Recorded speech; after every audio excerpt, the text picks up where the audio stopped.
Imagine waking up to the news that one of the world's most iconic museums, the Louvre, has been robbed of its priceless crown jewels. Just 3 days after this audacious heist, the Louvre reopened its doors. But the questions linger. How could this happen? And what does it mean for the future of museum security? The Louvre's grand reopening on Wednesday saw familiar long lines snaking beneath its iconic glass pyramid. But beneath the surface, a cultural wound was still fresh. Just days prior, thieves had infiltrated the world's most visited museum and made off with 8 exquisite pieces from France's crown jewels. Some officials have even compared this cultural blow to the devastating Notre Dame Cathedral fire in 2019, emphasizing the immense loss felt by the nation. The sheer audacity and scale of the theft have left the world stunned. The Sunday raid, which occurred a stone's throw from the Mona Lisa and involved artifacts valued at over $100 million, has intensified scrutiny on President Emmanuel Macron and Louvre director Laurence Decars. But here's where it gets controversial. This incident occurred just months after a staff strike that highlighted chronic understaffing and under-resourced security measures. The strike revealed that there simply weren't enough eyes watching over too many rooms, directly raising critical questions about the museum's security protocols, or lack thereof. On Wednesday, crowds gathered at the museum barriers as they were removed, marking the end of frantic forensic investigations and staff briefings. Inside the Apollo Gallery, the scene of the crime that once housed the crown diamonds remained sealed off, with a folding screen hiding the doorway at the gallery's rotunda entrance. The jewels themselves remain missing, and the thieves are still at large. For a place like the Louvre, it's unfathomable, exclaimed Amanda Lee, a 36-year-old art teacher from Chicago, echoing the disbelief of many. I heard it took under 4 minutes. How is that possible here, with no police in sight? And this is the part most people miss. It wasn't just about speed. It highlighted a potential systemic failure in security measures. Interestingly, not everyone seemed fazed by the incident. Claire Martin, a 41-year-old French lawyer from Versailles, visited with her 2 children during their half-term break. We told the kids it's a history lesson. The Apollo room is shut, but we saw all the masterpieces, she said. We came for the art. The police can deal with the thieves. French authorities have acknowledged their failings in the aftermath of the theft. According to reports, the thieves spent less than 4 minutes inside the Louvre on Sunday morning.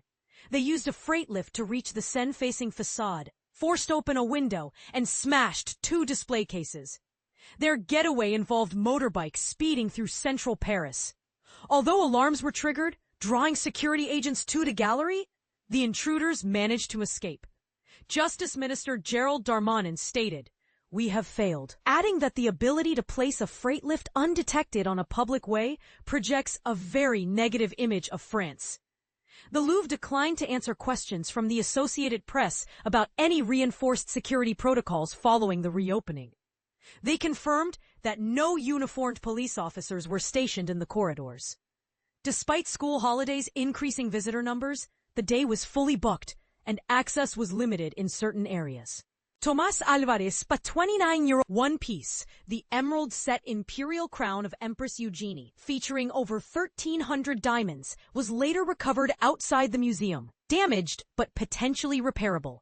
Prosecutor Laure Becue estimated the value of the stolen items at around €88 million, $102 million, describing it as a spectacular figure that still doesn't fully capture the work's historical significance. She cautioned that the thieves would likely not realize anywhere near that amount if they were to break apart the jewels or melt down the metals. Curators fear that this would reduce centuries of history and meaning into anonymous gems for the black market. The jewels remain missing and no arrests have been made. Becue mentioned that expert analyses are underway, and 4 individuals have been identified as being present at the scene. Approximately 100 investigators are currently mapping out the crew and any potential accomplices.